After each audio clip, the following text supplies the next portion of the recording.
여러분들 반갑습니다. 부동산 공시법을 담당하는 목희수입니다.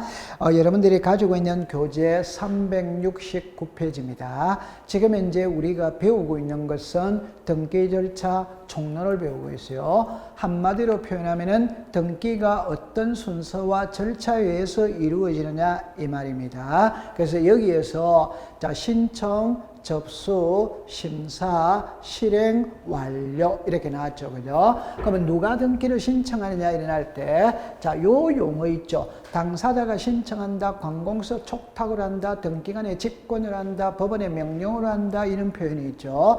잠시 그림으로 한번 살펴볼까요? 여러분들 여기에 등기소가 있죠. 요 밑에를 먼저 봅시다. 갑하고 을이 있잖아요. 을이 이 집을 사고 파는 매매를 합니다. 매매. 그 매매를 했다면 등기소에 가서 소유권 이전 등기를 신청해야 되잖아요. 그죠? 여기서 여러분들 신청이라는 용어는 등기소는 관공서죠. 갑하고 을하고는 개인이죠. 그죠? 그래서 개인이 관공서에다가 뭔가를 요청하는 것을 신청이라고 불러요. 자, 그 다음에 여기 보면 이제 관공서가 있죠. 우리가 일반적으로 관공서는 국가나 지방자치단체를 말합니다. 국유지도 사고 팔 수 있죠. 시유지도 사고 팔 수 있어요. 그러면 사고 팔았다는 말은 등기소에 등기를 신청해야 돼요. 하는데 여러분들 등기소도 관공서죠. 국가나 지방자치단체도 관공서죠. 관공서와 관공서끼리는 동급입니다. 동급에서는 신청이라는 용어를 사용하지 않고 촉탁, 부탁한다 이런 말입니다.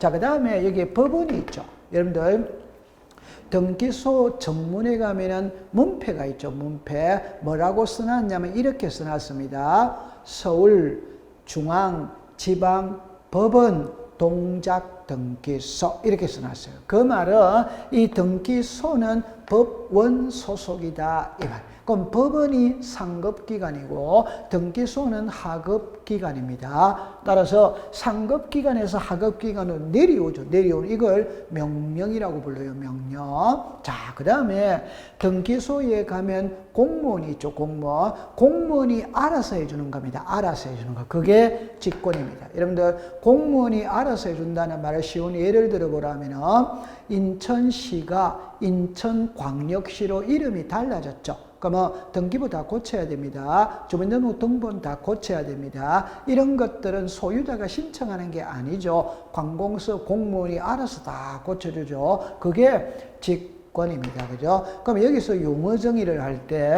신청이 있다, 촉탁이 있다, 명령이 있다, 직권이 있다 이런. 그럼 나중에 우리를 괴롭히는 거는 이 직권이 우리를 많이 괴롭혀요. 등기관이 직권을 한다. 그럼 여러분들 상식으로 한번 풀어봅시다. 등기관이 직권으로 한다는 말은 등기관이 마음대로 고치는 겁니다. 그럼 여기서 꼭 기억해 둘 때 이해관계인이라는 말을 기억해 두시면 돼요.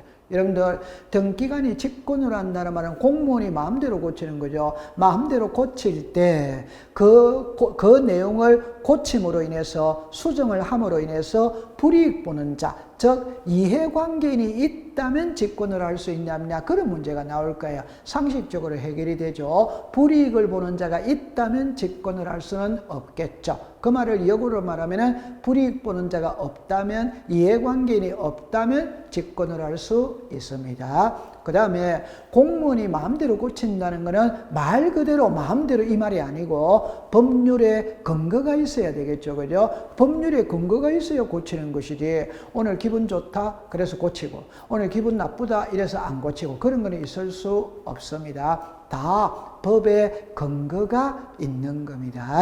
자, 그럼 이제 여기서 이제 자 이거부터 먼저 배우겠어요. 여러분들 등기가 이런 절차로 이루어지는데 요거는 바로 뒤에서 배웁니다. 이거부터 먼저 배웁니다. 법의 순서가 그렇게 나와 있어요. 그럼 여기서 누구 이름으로 등기를 하느냐 이 말은 등기부상에 이름이 올라갈 수 있는 자격을 가진 자, 등기부상에 이름이 올라가는 자격을 가진 자를 우리가 등기명의인, 다른 표현으로 말했을 때 당사자 적격입니다. 적격. 그럼 여기는 세 사람이 딱 나와 있어요. 그래서 자연인이다, 법인이다, 비법인이다. 요 비법인을 법인 아닌 사단이나 재단을 줄여서 우리가 비법인이라고 합니다. 그럼 여기에 글자 3가지가 나오죠. 등기명의인이라는 말은 등기부상의 권리자로서, 소유자로서, 전세권자로서, 저당권자로서 이름이 올라가는 자입니다. 그게 등기명의인입니다. 그럼 한마디로 말하면 소유자입니다.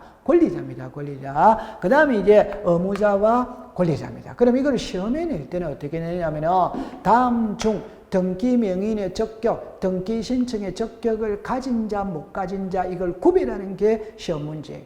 과거에는 이걸 여러 번 출제를 했습니다. 자, 그럼 안으로 들어가 보면은 자, 여기 보세요. 여기에 제가 자연인, 법인, 비법인이라고 나왔죠. 그럼 여러분들 여기에 권리자라는 게 소유자다, 전세권자다, 저당권자다. 여기에 이름이 올라가는 자를 등기명의인이라고 그럽니다. 그럼 등기명의인은 자연인, 법인, 비법인이에요. 자, 이걸 좀 더 체계적으로 배우면 시험에 낼 때는 너무너무 단순합니다. 그냥 등기 신청의 적격자이냐 아니냐. 항상 시험 문제를 낼 때는 X를 갖고 냅니다. 이 O를 갖고 출제를 하지 않습니다. 그러면 여기에 자연인 있죠.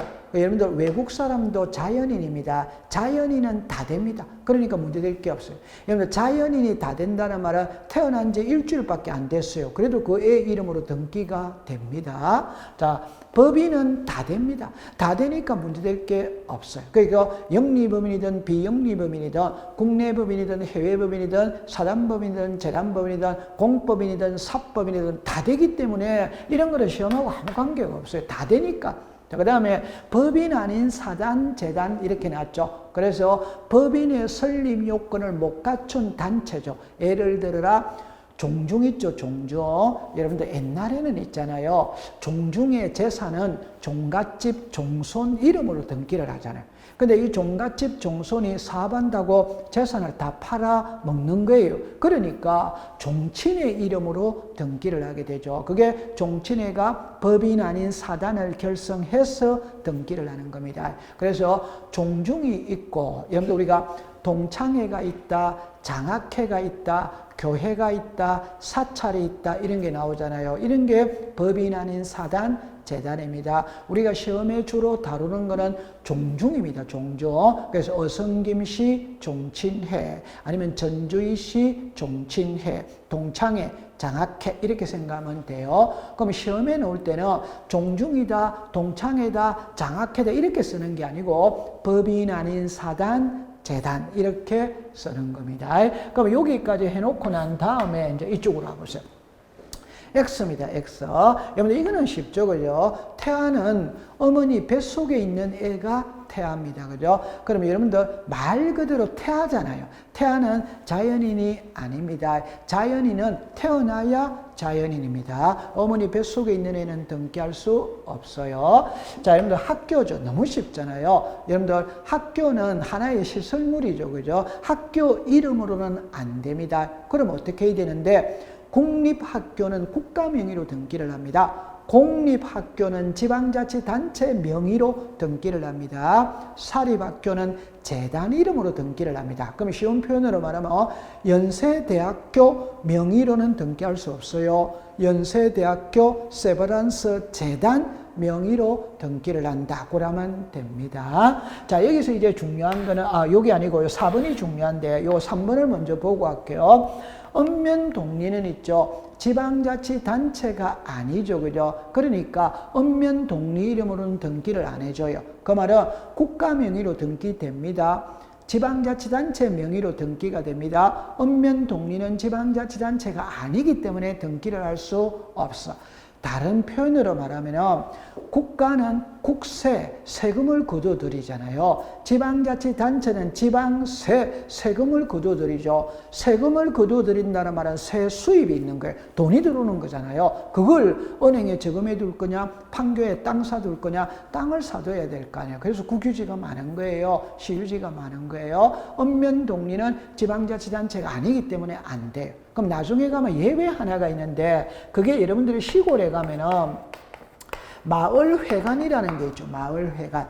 마을회관은 마을의 공동재산이잖아요. 그러니까 등기를 해야 돼요. 그런데 마을 이름으로는 안 된다. 그러면 어떡할 건데? 자, 이때는 마을이 법인 아닌 사단을 결성을 하면 마을 이름으로 등기가 됩니다. 정리를 하면 마을은 X, 법인 아닌 사단을 결성한 마을은 O, 이렇게 하면 되는 거예요. 그럼 여기서 키는 민법상 조합입니다. 그러니까 여러분들이 만약에 있잖아요. 여기 보세요. 우리들 주변에는 조합이라는 명칭을 가진 것은 많아요. 농업협동조합이다, 수산업협동조합이다, 축산업협동조합이다, 노동조합이다, 상인조합이다. 조합의 이름을 가진 것은 많습니다. 그러나 농업협동조합이나 수산업협동조합이나 축산업협동조합은 이름은 조합이지만 그거는 법인입니다.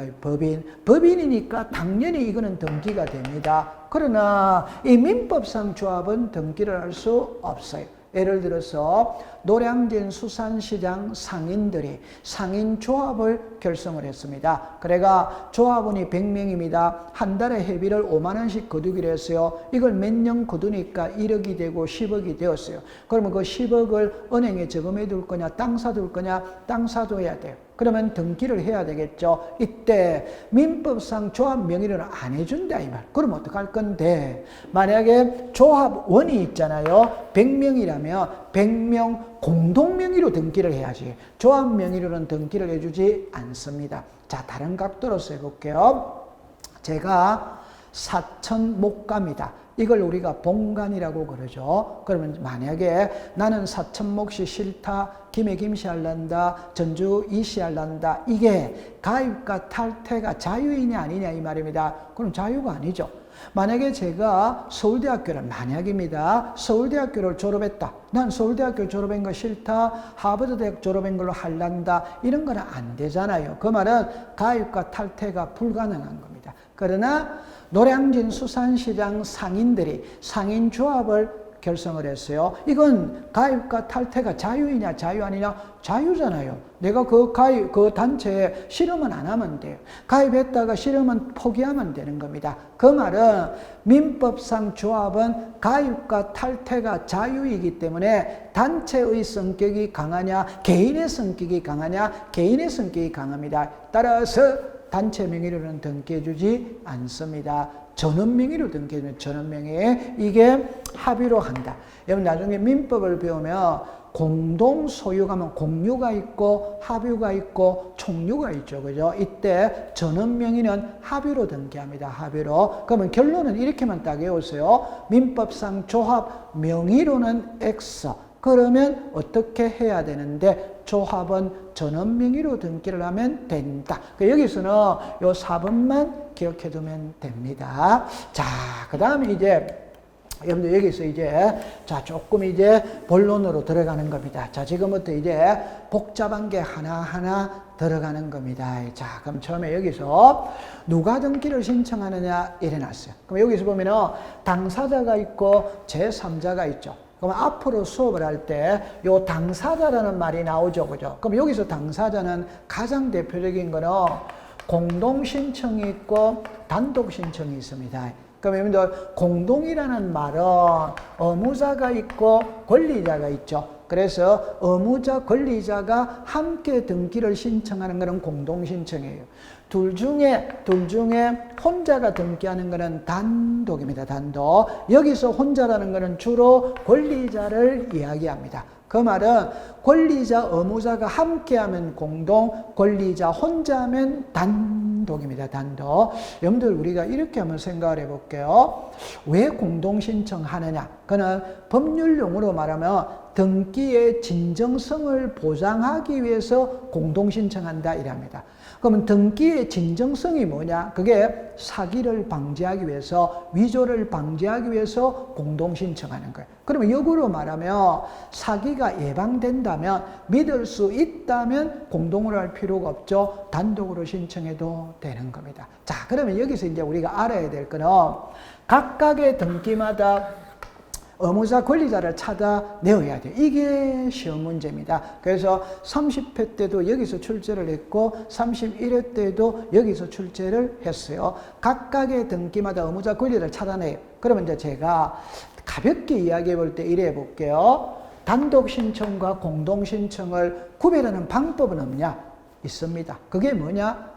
계약입니다. 계약. 여러분들 민법 시간에 법률행위를 배우면 법률행위의 가장 대표적인 것은 계약이죠. 계약의 가장 대표적인 것은 매매잖아요. 그 매매라는 말 속에 매도인과 매수인이 있습니다. 예쁘게 말하면 청약자가 있으면 성낙자가 있는 거예요. 그죠? 그래서 계약의 등기는 공동신청입니다. 그러면 계약이 아닌 거는 청약자, 성낙자가 없잖아요. 그런 거는 단독신청이에요. 그러면 이게 계약인지 아닌지 이거는 있잖아요. 민법의 계약 파트도 좀 배우고 우리 등기법에도 의무자 권리자를 연습만 하면은 2달만 딱 지나면 전부 다 계약이냐 아니냐를 전부 다 구별할 수 있어요. 그러니까 걱정을 안 하셔도 돼요.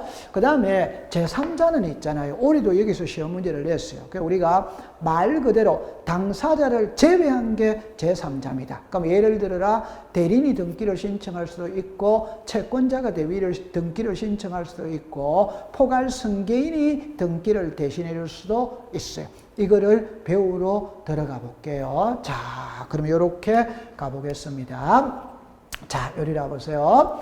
요게 당사자 신청주의 나오죠. 그럼 여기 제3자가 나오죠. 그럼 여기서 당사자 신청주의는 공동신청과 단독신청입니다. 공동신청은 의무자, 권리자 함께 하는 게 공동입니다. 단독신청은 권리자 혼자 하는 게 단독입니다. 그러면 시험에 낼 때는 있잖아요. 옛날에는 시험에 낼 때 이 단독 신청을 항상 출제인이 출제를 했었어요. 근데 최근에 30회와 31회 때는 여기서 문제를 냈습니다. 그전에는 전부 다 여기서 문제를 냈어요.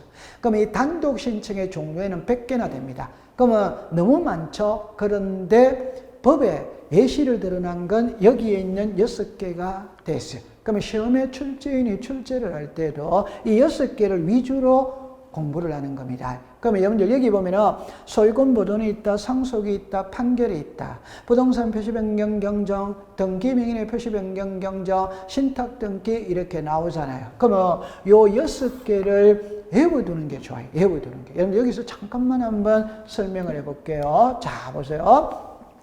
이게 단독 신청하는 거예요. 그럼 처음에 보면은 이래 놨죠. 여러분들 소유권 보존 등기는 자 보세요. 새집 짓고 처음으로 하는 등기가 소유권 보존입니다. 사람으로 치면 출생 신고하는 것이고 지적으로 치면 신규 등록하는 겁니다. 그러면 여러분들 이거잖아요. 갑이라는 사람이 새 집을 지었다. 그럼 새 집 짓고 처음으로 하는 등기가 소유권 보존이죠. 그러면 소유권 보존 등기 할 때는 상대방은 없잖아요. 갑 혼자밖에 없는 겁니다. 갑이 단독으로 신청하는 겁니다. 그럼 나중에 가면은 신청이 단독이면 말소도 단독이에요. 신청이 공동이면 말소도 공동인 겁니다. 그럼 소유권 보존 등기가 단독 신청이면 소유권 보존 등기 말소도 단독 신청이 되는 거예요. 두 번째 보면은 상속 나오잖아요. 법인의 합병이 나오죠. 여러분들 여기서 그림으로 만약에 그려본다면은 이렇게 그려볼 수 있죠. 자 보세요. 갑, 을 이렇게 됐잖아요. 됐죠? 그럼 이 부동산의 소유자가 갑입니다. 갑. 아버지고 자식입니다. 자식. 아버지가 사망을 했어요. 사망. 그러면 자식에게 상속 등기가 이루어질 거잖아요. 이루어질 거잖아. 그럼 이렇게 상속 등기가 이루어질 때 가장 쉽게 아버지는 돌아가시고 안 계시잖아요. 그죠? 그러니까 상속인들만 가서 공등기를 하는 겁니다. 그래서 상속 등기는 단독 신청입니다. 이거는 너무 쉽기 때문에 뭐 틀릴 리가 없어요. 그럼 여러분들 법인의 합병 일어났죠. 항상 예를 때 제가 뭘 갖고 예를 들었냐면은 종은행과 신한은행을 갖고 예를 드는 겁니다. 자, 여기에 보시면은 이렇게 공부를 해보면 되겠죠. 여기에 만약에 자 보세요. 조흥은행이 있어요. 그럼 이 부동산의 소유자가 조흥은행입니다. 조흥은행. 조흥은행이 신한은행과 합병을 할 수 있다. 그럼 이때는 양자가 있잖아요. 회사 설립, 법인 설립, 합병 등기만 딱 해버리면 종은행 명의로 되어 있던 모든 부동산은 신한은행으로 소유권 이전을 안 해도 회사가 합병만 딱 해버리면 종은행 명의에 있는 부동산은 전부 다 신한은행으로 등기가 넘어가 버려요. 소유권이 넘어가 버려요. 그 말은 등기해야 소유권이 변하느냐, 안 해도 변하느냐, 안 해도 변하는 겁니다. 그 말은 합병만 딱 하면 이미 종은행은 소유권을 상실했고 신한은행은 소유권을 취득한 거예요. 그러면 나중에 이 소유권 이전 등기는 신한은행이 혼자 가서 등기를 합니다. 종은행하고 같이 갈 필요가 없어요. 왜? 회사 설립 합병만으로 이미 신한은행은 소유권을 취득했고 종은행은 소유권을 상실했기 때문에 그런 겁니다. 자, 저거를 기억해 주시고, 여러분들 나중에 가면은 이 두 개가 있잖아요. 하나만 이해해 두면 됩니다. 제가 좀 전에 무슨 표현을 썼냐면요. 단독 신청과 공동 신청을 구별하는 방법은 계약이라고 그랬어요. 그럼 여러분들 여기서 부동산 표시죠. 여러분들 잠깐만 이리로 와 보시면은, 자, 제가 이렇게 이해를 합니다. 자, 처음에 원점으로 가볼게요. 하나의 부동산이 있다면 이 부동산을 나타내는 장부가 있죠. 등기부입니다. 등기부에 부동산 표시가 있어요. 권리 관계가 있어요. 소유권이 있고 소유권 이외가 있죠. 자, 그러면 일단 쉽게 이야기를 해볼게요. 부동산 표시죠. 이게 소재, 지번, 지목, 그 다음에 면적 이래 나오죠. 구조 이렇게 나오죠. 종류가 나오죠. 여러분들 간단하게 예를 들어 볼게요. 이 토지에 지목이 있습니다. 여러분들 이 토지에 지목이 전입니다. 그러면 전이라면은 등기부에도 지목이 있잖아요. 대장에도 지목이 전으로 되어 있겠죠. 그럼 다른 각도로서 한번 해봅시다. 여러분들 우리 집이 있잖아요. 1층 집입니다. 그럼 1층 집인데 이걸 2층으로 올릴 수 있냐 이 말입니다. 2층으로 당연히 올릴 수 있죠. 그 대신 2층으로 올릴 때는 건축 허가, 정축 허가를 받아야 됩니다. 그러면 나는 구청에 가서 허가해달라고 신청을 하죠. 자, 이랬죠. 자, 킵니다.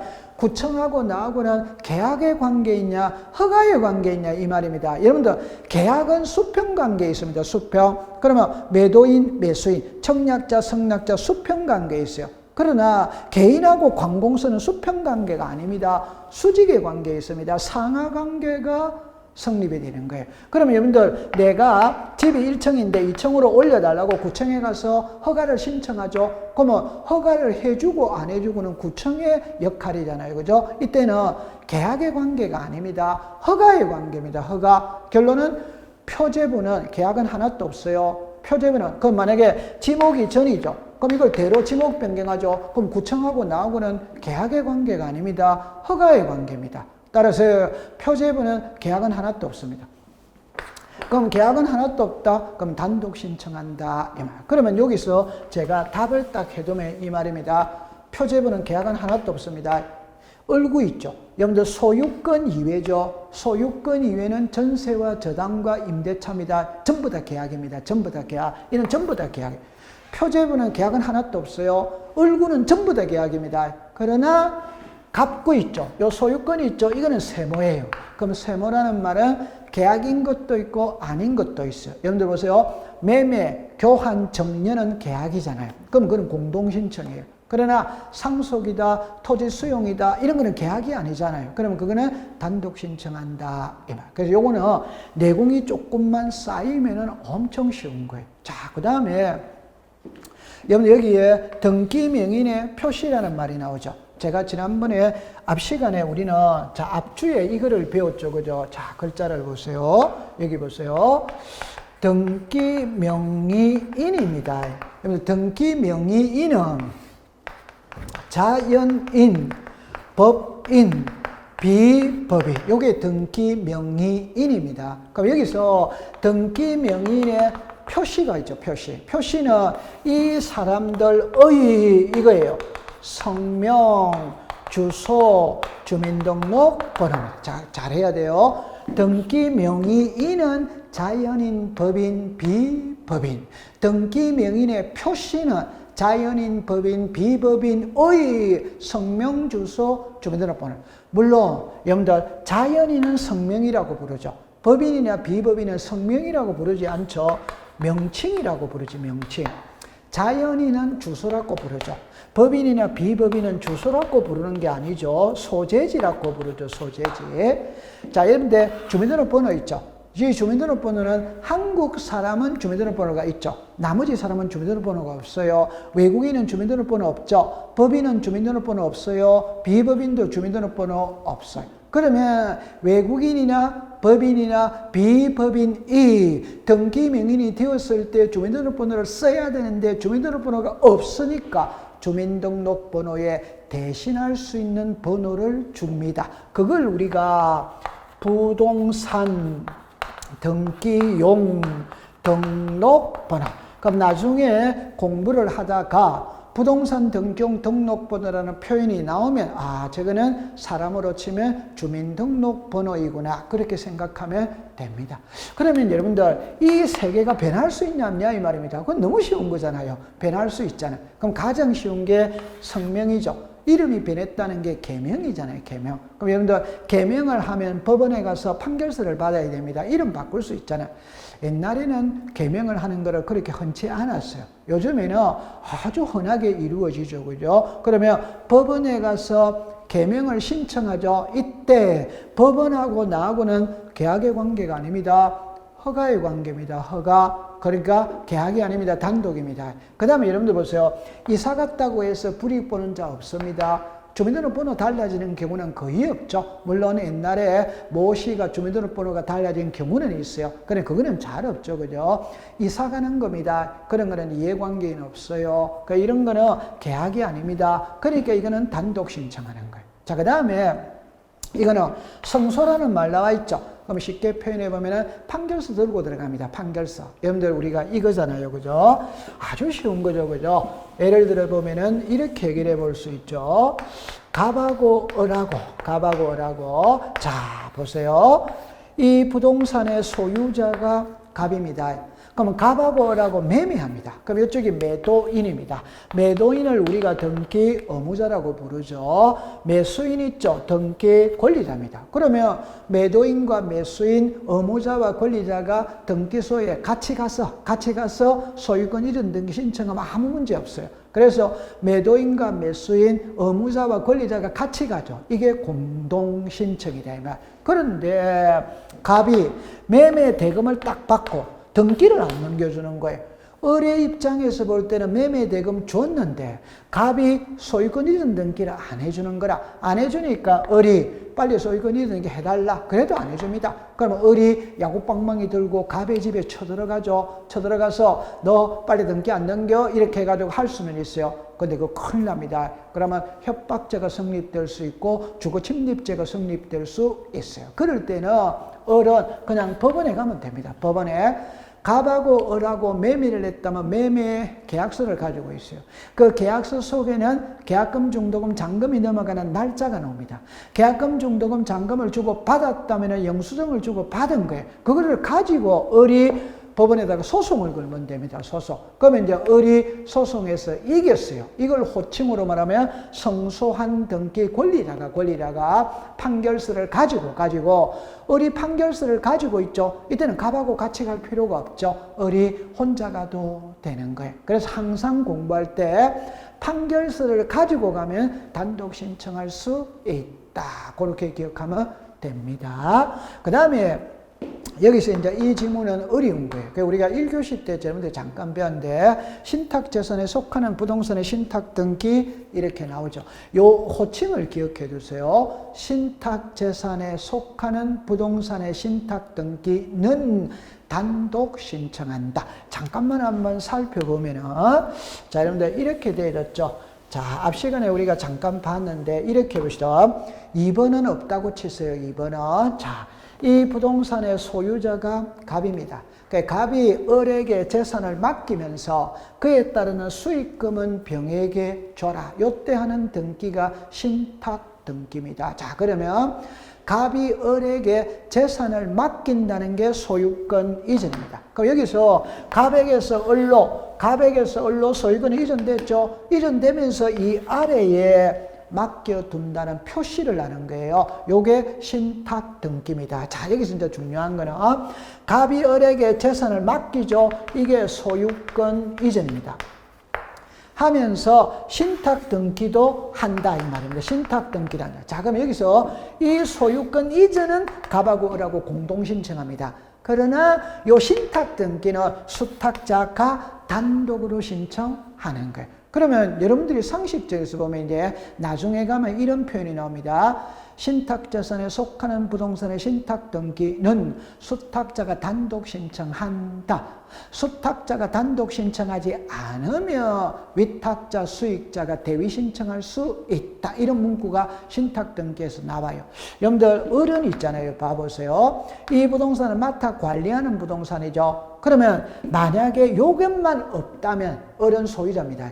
그러면 이 부동산 다른 사람한테 팔아먹고 도망가면 끝장이에요. 자, 그런데 요 신탁 등기가 되어 있죠. 되어 있다는 말은 등기부상의 소유자는 을입니다. 그럼 을은 병한테 매매할 수 있다 이 말입니다. 그러면 병은 매수인이죠. 등기부 등본 떼보는 거예요. 떼보니까 요게 나오더라. 그 요게 나오더라는 말은 이 부동산은 을의 명의로 되어 있지만 신탁 등기되어 있는 것을 보니까 을이 맡아 관리하는 부동산이고 원소유자는 따로 있구나라는 걸 알 수 있다. 그러면 안 사는 거예요. 그 만약에 샀다 이러면은 원소유자가 돌려달라면 돌려줘야 됩니다. 그래서 신탁 등기해 두면 제3자에게 소유권이 넘어가도 도로 찾아올 수 있다. 요게 신탁 등기해 두면 제3자에게 대항할 수 있다. 그래서 신탁 등기는 대항력을 갖추는 겁니다. 그러면 만약에 이게 없다면 팔 수 있다 이 말입니다. 그러니까 을은 이 신탁 등기를 하고 싶냐 안 하고 싶냐? 안 하고 싶지. 이것만 없으면 되니까. 그러면 재산을 맡겼던 위탁자나 수익자가 이 등기를 대위 신청해 줄 수 있는 거예요. 그러니까 여기서 우리가 알아야 될 거는 이 문구를 자꾸 익숙을 시키세요. 신탁 재산에 속하는 부동산의 신탁 등기라 수탁자가 단독 신청한다. 간혹 여러분들이 이제 지금 이제 우리가 12월이잖아요. 흔히 말하는 초창기입니다. 그죠? 그래서 공인중개사 공부에 뜻을 두고 자격증에 뜻을 두고 이제 공부를 시작하죠. 그죠? 그럼 시작하는 분들이 이제 뭐가 문제냐 이러면 공부를 어떻게 해야 되지? 어떤 방식으로 해야 되지? 자료 정리는 어떻게 해야 되지? 이런 의문이 많잖아요. 그러면 이제 저한테 질문을 합니다. 그래서 공부를 어떻게 하면 좋을까요? 방법을 좀 가르쳐 주세요. 이렇게 질문을 해요. 그럴 때마다 또는 제가 수업 시간에 학생들하고 얼굴을 맞대면서 공부를 할 때 이런 표현을 아주 자주 씁니다. 자, 보세요. 공부의 첫 걸음은 겸손입니다. 겸손. 자, 학문의 시작은 겸손입니다. 합격의 지름길은 반복학습입니다. 반복학습. 여러분들 공부는 있잖아요. 반복학습이 최고입니다. 그러면 반복학습이 최고라는 말을 다른 표현으로 말하면 모든 공부의 기본은 기본서입니다. 기본서. 여러분들 법 조문을 풀이에 쳐놓은 게 기본서잖아요. 그 기본서를 10번 읽으면 합격한다 이 말입니다. 근데 사람들이 다 그렇잖아요. 10번은 너무 거창하게 보이잖아요. 근데 다른 표현을 해볼까요? 책 한 권을 한 번 읽는데 몇 시간이 걸리느냐? 자, 여러분들 10시간이 걸린다고 가정을 해봅시다. 제가 원래 수업 시간에는 7시간, 6시간이라고 말하는데 좀 넉넉하게 줘서 10시간이라고 말해봅시다. 그럼 10번을 읽으면 100시간이잖아요. 100시간을 하루에 2시간씩 읽는다면 50일이잖아요. 그러면 50일 만에 시험에 합격한다 이 말입니다. 그러면 그 얼마나 정확한 답인 겁니까? 근데 이제 많은 분들이 책을 안 읽어요. 그러니까 이제 공부를 할 때 예를 들어서 이런 거 있잖아요. 뭐 쪽집게 자료, 무슨 자료, 그것만 갖고 공부를 한다. 과거에는 단순 암기식의 시험 문제에서는 그걸 갖고 합격을 할 수 있어요. 지금은 단순 암기식을 내는 게 아닙니다. 이 문장을 이해하고 있냐 없냐에 폭넓은 이해력을 요구합니다. 그래서 묵묵히 기본서를 많이 읽는 사람이 합격을 합니다. 그래서 여러분들 책을 많이 읽어야 돼요. 자, 그럼 이제 어려운 거를 때 한번 보러 가는 겁니다. 여러분들 책에 지금 몇 페이지가 가느냐 이럴 때 370 1페이지입니다. 지금부터 제일 중요한 걸 배우러 갑니다. 여기에 의무자와 권리자입니다. 30회 때도 여기서 출제를 했고 31회 때도 여기서 출제를 했어요. 그러니까 각각의 등기마다 의무자, 권리자를 찾아내라 이 말이에요. 여러분들 여기서 제가 잠깐 보면은 이게 의무자, 권리자를 정리해 놓은 거예요. 이거는 하루아침에 되는 게 아니거든. 하나하나 가면서 공부를 하는 겁니다. 그럼 여기서 이제 보면은 의무자, 권리자를 어떻게 이해를 할 것이냐 잠깐만 보세요.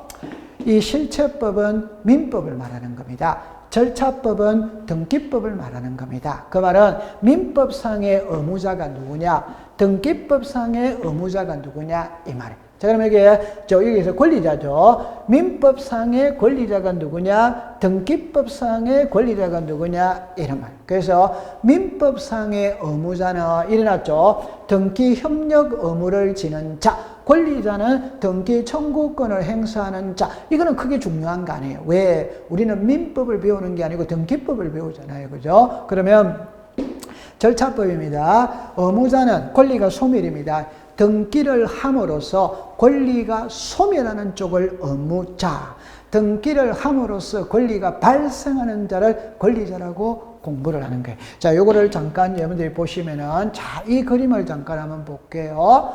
자, 이 그림이 조금, 자, 정리하면 이 말입니다. 이 부동산의 소유자가 갑입니다. 그래서 갑하고 을하고 매매를 합니다. 그러면 갑을 매도인이라고 이야기를 해요. 그러면 을을 매수인이라고 이야기하죠. 충분히 알죠. 그러면 매도인을 의무자라고 이야기합니다. 매수인을 권리자라고 이야기해요. 여러분들 이걸 학문으로 들어가기 전에 그냥 간단하게 해봅시다. 매도인이잖아요. 그 매도인은 매매 대금을 받았겠죠. 매매 대금을 받았다면 소유권 이전 등기를 넘겨줘야 될 의무가 있잖아요. 그러니까 등기 의무자예요. 그럼 이 사람은 매수인이죠. 매수인은 매매 대금을 줬지. 매매 대금을 줬으니까 등기를 받아와야 되잖아요. 그러니까 등기를 받아와야 됩니다. 그래서 이 사람을 등기 권리자라고 이야기를 합니다. 그럼 이걸 학문적으로 들어가 보면 자 보세요. 실체법은 민법입니다. 민법. 여기 등기 협력 의무, 등기 청구권 이래 나오죠. 자, 민법을 잠깐만 가져와 볼게요. 예를 들어보면 여러분들 이거를 예를 들어볼게요. 서류 중에 가장 중요한 건 인감증명서입니다. 그럼 이 인감증명서를 매도인이 제출하느냐, 매수인이 제출하느냐, 둘 다 하느냐 이 말입니다. 답은 매도인만 제출합니다. 매도인만. 매수인은 인감을 제출하지 않습니다. 여러분들이 알다시피 인감증명서는 본인이 아니면 발급받을 수 없어요. 인감증명서를 한 번으로 발급해 준다. 그건 난리 나는 겁니다. 그럼 여러분들 이거를 안으로 들어보면 이 말이죠. 갑은 매도인이죠. 그러면 매도인은 매매 대금을 받았습니다. 매매 대금을 받았다면 소유권 이전 등기 신청 절차에 필요한 각종의 서류를 갑이 발급해 줘야 돼요. 그래서 갑은 인감증명서를 발급해 줘야 되고 등기필 정보를 제공해 줘야 됩니다. 요걸 등기 협력 의무를 지는 자. 매매 대금을 받았기 때문에 소유권 이전 등기 신청에 필요한 각종의 서류를 갑이 떼어 줘야 되는 거예요. 그러면 을은 등기 청구권을 행사한다는 것은 쉽잖아요. 매수인은 매매 대금 줬죠. 매매 대금 줬으니까 등기 달라? 이게 등기 청구권을 발생시키는 겁니다. 그래서 민법상의 의무자는 등기 협력 의무를 지는 자, 민법상의 등기 권리자는 등기 청구권을 행사하는 자. 자, 이제 중요한 거는 밑에 게 중요한 겁니다. 자, 그럼 이 그림을 볼게요. 이게 등기부죠. 그럼 소유자가 누구로 나와 있어요? 갑. 여러분들 소유자가 갑이라는 소리는 이 부동산을 사용할 수 있는 권리가 갑에게 있죠. 수익할 수 있는 권리가 갑에게 있잖아요. 처분할 수 있는 권리가 갑에게 있잖아요. 자, 이때 갑하고 을하고 매매를 합니다. 매매를 하면 소유권이 넘어가죠. 넘어가면 갑은 사용, 수익, 처분할 권리가 없어지잖아요. 권리가 없어진다는 게 권리가 소멸합니다. 이 소멸하는 사람을 의무자라고 부르는 거예요. 그러면 소유권이 넘어가면 을은 소유자가 됐죠. 소유자가 됐다는 소리는 사용, 수익, 처분할 권리가 발생을 했잖아요. 그래서 등기를 함으로써 권리가 소멸하는 쪽을 의무자, 등기를 함으로써 권리가 발생하는 쪽을 권리자라고 이야기합니다. 그럼 항상 공부할 때 등기가 되는 쪽 있죠? 이 되는 쪽이 권리자다. 여러분들 된다는 말은 권리를 취득하잖아요. 권리를 취득한다는 게 권리가 발생, 이익을 본다. 그렇게 이야기합니다. 자, 요거는 매매입니다. 매매. 자, 그러면 이제 하나를 더 본 다음에 있잖아요. 자, 이거를 한번 볼까요? 자, 여기 보세요. 이거는 등기부 갑구입니다. 갑구. 갑구는 소유권에 관한 사항을 기록하죠.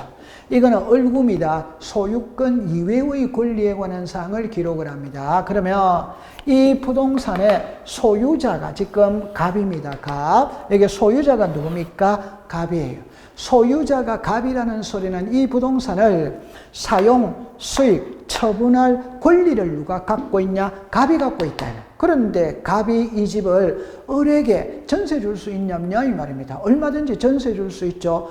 전세를 준다는 소리는 갑은 을에게 이 집을 비워줘야 되죠. 그 비워줘야 된다는 말은 갑은 이 집을 사용할 권리가 없어지잖아요. 수익할 권리가 없어지잖아요. 그러면 을은 이게 이제 전세권 설정 등기를 했죠. 했다면 이 집을 사용 수익할 권리가 생기잖아요. 그러니까 갑이 을에게 전세를 주면 갑은 사용 수익할 권리가 없어진다. 이게 권리가 소멸하는 것이고, 을은 전세권자죠. 전세권자니까 그 집에 들어가서 살잖아요. 이게 사용 수익할 권리가 생긴다 이 말입니다. 그래서 갑을 등기 의무자, 을을 등기 권리자예요. 자, 여기서 진짜 중요한 거는 갑 있죠. 갑을 집주인입니다. 집주인. 집주인을 우리가 호칭을 부를 때 전세권 설정자라고 부르는 거예요. 세입자 있죠? 세입자를 전세권자라고 부르는 겁니다. 자, 이렇게 해볼게요. 앞 시간에 여러분들 우리가 무엇을 배웠냐 할 때 이거를 배웠어요. 자, 보세요. 소유권이 있고 소유권 이외가 있어요. 그럼 소유권 이외가 있죠. 그럼 여기에 지상권이 있다, 지역권이 있다, 전세권이 있다, 임차권이 있다, 저당권이 있다. 이런 게 소유권 이외잖아요. 그럼 여기 글자를 볼게요. 글자를. 여기에 설정이라는 말이 나오죠. 이 설정이라는 말은 소유권 이외의 권리를 취득했을 때 부르는 게 설정입니다. 소유권 이외입니다. 소유권 이외. 그럼 여기 보면은 지상권이 있다, 지역권이 있다, 전세권이 있다, 임차권이 있다, 저당이 있다. 이게 소유권 이외잖아요. 그럼 여기에 이름을 붙이는 게 전부 다 설정이다 이 말입니다. 그러니까 지상권 설정, 전세권 설정, 임차권 설정, 저당권 설정. 그 말은 이 설정이라는 말은 소유권 이외에 붙이는 겁니다. 소유권 설정이라는 말은 존재하지 않습니다. 이해됐죠? 자, 그럼 여기서 이게 설정이라는 말이 찾아졌죠? 그러면 집주인과 세입자를 항상 생각하세요. 그러면 여러분들 이거잖아요. 갑이 을에게 전세를 줬죠.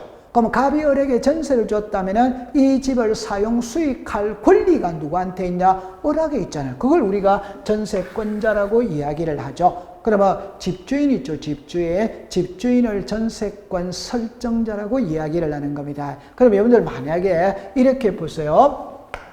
갑이 을에게 전세를 줬다면 갑이 을에게 전세를 줬다면 갑은 전세권 설정자, 지상권을 설정해 줬다면 지상권 설정자, 임차권을 설정해 줬다면 임차권 설정자, 저당권을 설정해 줬다면 저당권 설정자. 글자는 전부 다 똑같단 말이에요. 답은 전부 다 똑같단 말이에요. 그래서 집주인이 설정자, 전세권 설정자, 세입자가 전세권자. 여러분들 전세권이라는 게 이 집을, 여러분들 우리 민법에 이런 게 있잖아요. 전세권이 뭐냐 이러면은 타인의, 자, 한번 풀이해 볼게요. 자, 이렇게 한번 해볼게요. 자, 보세요. 타인의 부동산에 전세금을 지불하고 일정 기간 동안 사용 수익할 수 있는 권리가 전세잖아요. 여러분들 민법의 전세권이 뭐냐? 타인의 부동산에 전세금을 지불하고 일정 기간 동안 사용 수익할 수 있는 권리가 전세잖아요. 그럼 풀이할 때 이랍니다. 타인의 부동산이죠. 그러면 자기 집에는 전세가 안 된다 이 말입니다. 그 다음에 부동산이죠. 그러니까 토지도 되고 건물도 된다 이 말이에요. 그럼 이게 전세금이죠. 여러분들 전세금은 전세권의 요소이다. 그 말은 전세에서 전세금이 없는 것은 성립되지 않는 겁니다. 여러분들 남의 집에 살잖아요. 근데 전세금을 안 주고 사는 것은 전세권이 아니에요. 전세금을 지불해야 전세권이 성립됩니다. 그래서 우리가 민법에서 전세금은 전세권의 요소이다 이래 하잖아요. 그러면 기간 있죠. 전세기간이 2년이다 3년이다 기간 있잖아요. 그럼 사용 수익할 수 있는 권리다 이렇게 되는 겁니다. 자, 그럼 이제 이렇게 한번 해볼게요. 자, 원점으로 정리를 해봅니다. 이 집의 소유자가 갑입니다. 갑이 을에게 전세를 줬다며 을에게 전세권 설정 등기가 이루어졌지. 그럼 이 전세권 설정 등기할 때 갑은 의무자죠, 그죠? 을은 권리자입니다. 그럼 이제 을은 이 집에 들어가서 전세를 사는 거예요. 그런데 전세 기간이 2년이다. 그럼 2년의 전세 기간이 끝났어. 우리가 민법에서 배우면 전세 기간 일어났죠. 1월 1일부터 12월 31일이라며 이 기간 중에 전세권을 갖는 겁니다. 그러면 기간이 끝났죠. 그럼 을의 전세권은 소멸했어요. 권리가 소멸했으니까 이걸 지워야 됩니다. 이 지우는 게 말소다 이 말이에요. 그러면 이 사람은 이렇게 지운다는 말은 사용 수익할 권리가 없어지죠. 없어지니까 말소할 때는 을이 등기 의무자입니다. 그러면 이제 집은 원주인한테 돌아갔죠. 돌아갔다는 거는 갑은 사용 수익할 권리가 새로 생겼잖아요. 그죠? 그러면 이제 갑은 권리자가 되는 겁니다. 이 말을 달리 말하면 설정 등기와 말소 등기의 의무자 권리자는 항상 반대가 되는 거예요. 반대. 전세권 설정 등기할 때 의무자가 전세권 설정자라면 전세권 말소 등기할 때는 전세권 설정자는 권리자가 되는 겁니다. 저는 전세라고 예를 들었지만 답은 똑같습니다. 전세면 전세권 설정자, 전세권자. 지상이면 지상권 설정자, 지상권자. 저당이면 저당권 설정자, 저당권자. 그러니까 저당권을 설정할 때 의무자는 저당권 설정자, 권리자는 저당권자. 채무변제에서 말소를 할 때는 저당권 설정자가 권리자, 저당권자가 의무자가 되는 겁니다. 그래 기억해 주시면 돼요. 자, 그렇게 되어졌죠. 자, 그 다음에 이제 이걸 이제 시험에 자주 냅니다. 자주 내는데 그림을 보고 여러분들 이렇게 이해를 한번 해봅시다. 이게 권리의 변경입니다. 나중에 가면은 권리의 변경을 시험에 출제를 합니다. 올해도 여기서 출제를 했습니다. 그러면 권리의 변경이 도대체 뭐냐 이러면 여러분들 이렇게 한번 해결해 볼게요. 자, 요리라 보세요. 앞으로 수업을 할 때, 자, 이 글자를 보면 소유권 이외 나왔죠? 그럼 소유권 이외 이래 나오면 있잖아요. 지상권이 있다, 지역권이 있다, 전세권이 있다, 임차권이 있다, 저당권이 있어요. 요거 됐죠? 그러면 이거를 놔두고 있잖아요. 우리가 공부를 할 때 뭐라고 하느냐 하면, 자, 이렇게 볼게요. 만약에 지금 이번 시간이 민법 시간이었다면 이거를 보고 뭐라고 하느냐 하면 이렇게 말합니다. 제한물건이다, 용익물건이다, 담보물건이다, 물건이다, 채권이다 이런 식으로 이야기를 합니다. 민법 시간이었다면 저게 제한물건이다, 용익물건이다, 담보물건이다, 물건이다, 채권이다 이래 말해요. 그러나 우리 공시법 시간에는 그 소리들은 전부 다 쓸데없는 소리입니다. 그럼 공시법 시간에 이게 딱 놓으면 뭐라고 하느냐? 한마디로 표현하면 빌리는 겁니다. 빌리는 거. 땅을 빌리든 건물을 빌리든 돈을 빌리든 빌려 쓰는 거예요. 여러분들 빌려 쓸 때는 반드시 두 가지가 들어가야 됩니다. 하나는 사용료를 줘야 되잖아요. 여러분들 사용료가 뭐예요? 지상권의 사용료가 지료잖아요. 지역권의 사용료가 지료잖아요. 전세권의 사용료가 금이잖아요. 임차권의 사용료가 차임이잖아요. 저당권의 사용료가 이자가 있죠. 채권액이 있죠. 채권 최고액이 있죠. 이런 거예요. 그 다음에 빌렸을 때는 빌려서는 기간이 있잖아요. 여러분들 지상권의 기간이 뭐 10년이다. 전세권의 전세 기간이 2년이다. 임대차 계약 기간이 2년이다. 저당권이라면 변제기가 있잖아요. 그 기간이 있는 거예요. 그럼 이렇게 딱 합니다. 이거 됐죠?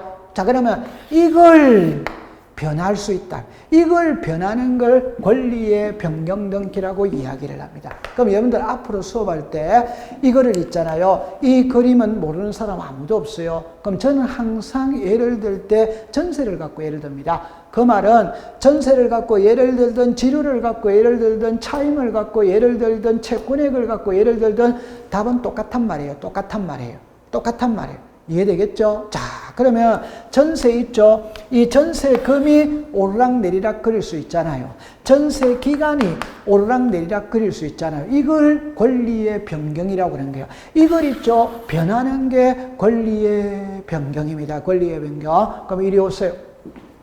자, 여기에서 이거를 볼까요? 자, 집주인은 갑입니다. 세입자는 을입니다. 을. 그래서 3억에 전세를 주고 사는 거예요. 그럼 집주인이 전세권 설정 등기할 때 집주인은 의무자입니다. 전세권자, 세입자는 권리자입니다. 자, 그런데 전세금이 3억이죠. 3억인데 4억으로 정해갈 수 있냐 이 말입니다. 얼마든지 정해갈 수 있잖아요. 전세금이 오를 수 있죠. 전세금이 감액될 수도 있죠. 여러분 IMF 때 요즘에 코로나 때문에 전세금 깎아줄 수 있잖아요. 그러면 우리가 정액으로 공부해 봅시다. 전세금을 정해가죠. 그러면 집주인이 의무자입니다. 세입자가 권리자입니다. 이게 무슨 말이냐 보세요. 집주인은 전세금을 3억에서 4억으로 올렸죠. 그러면 집주인은 올려받으면서 등기부에 나와 있는 3억을 4억으로 변경 등기를 해줘야 될 의무가 있는 거예요. 세입자는 올려줬죠. 올려줬다 이러면은 올려주면서 3억에서 4억으로 변경 등기를 해달라고 권리를 주장해야 됩니다. 그래서 전세금을 정해갈 때는 집주인이 의무자입니다. 세입자가 권리자입니다. 이게 이해가 됐다면 정액과 감액은 반대일 거 아니에요. 반대. 그러면 3억에서 2억으로 내려받았대요. 전세금을 내렸다 이 말이에요. 그러면 집주인은 있잖아요. 3억에서 2억으로 감액을 했다는 말은 집주인은 1억을 세입자한테 돌려준 거예요. 세입자한테 돌려주면서 3억에서 2억으로 변경 등기를 해달라고 집주인이 권리를 주장해야 됩니다. 그래서 이 감액할 때는 집주인, 전세권 설정자가 권리자가 되는 겁니다. 자, 이게 이해가 됐다면 자, 글자 알아보세요. 전세금을 정해가든 지료를 정해가든 차임을 정해가든 기간을 연장하든 의무자 권리자 답은 똑같단 말이에요. 하나만 알면 됩니다. 똑같단 말이에요. 그럼 보세요. 전세금을 감액했죠. 지료를 감액했죠. 기간을 감액했죠. 답은 똑같단 말이에요. 전세권 설정자가 권리자, 전세권자가 의무자가 됩니다. 정액과 감액은 반대잖아요. 반대. 꼭 기억하세요. 호칭을 있잖아요. 이 호칭을 잘 보고 있어야 돼요. 집주인을 전세권 설정자, 전세권을 설정해 줬다. 그래서 전세권 설정자. 세입자는 이 집에서 사용 수익할 권리가 생겼잖아요. 그게 전세권자입니다. 그러면 정리를 하면 전세면 전세권 설정자, 전세권자. 저당이면 저당권 설정자, 저당권자. 답은 똑같단 말이에요. 그래서 하나만 딱 기억하면 되는 겁니다. 그렇게 기억을 했어요. 이거를 가지고 1년 동안 공부를 하게 되는 겁니다. 자, 그 다음에 이제 등기 신청의 방법이 있는데, 여러분들 교과서 372페이지 등기 신청의 방법은 다음 시간에 공부를 해보도록 합니다. 여러분들, 자, 우리가 오늘 이렇게 동영상으로 했는데, 실제 수업 시간에는 제가 마스크를 쓰고 하죠. 오늘은 혼자 촬영을 하다 보니까 마스크를 벗었는데 제 웃는 인상이 참 좋다고 그랬는데 마스크를 쓰고 있었을 때는 제 웃는 모습을 보여줄 수 없어서 무척이나 아쉬웠어요. 마스크를 벗고 있으니까 수업을 할 때 웃는 인상이 참 좋다고 그래요. 여러분들이 제 웃음소리가 여러분들이 공부하는 데 하나의 비타민이 되어줬으면 참 좋겠습니다. 자, 고생을 많이 했습니다. 코로나 조심하시기 바랍니다.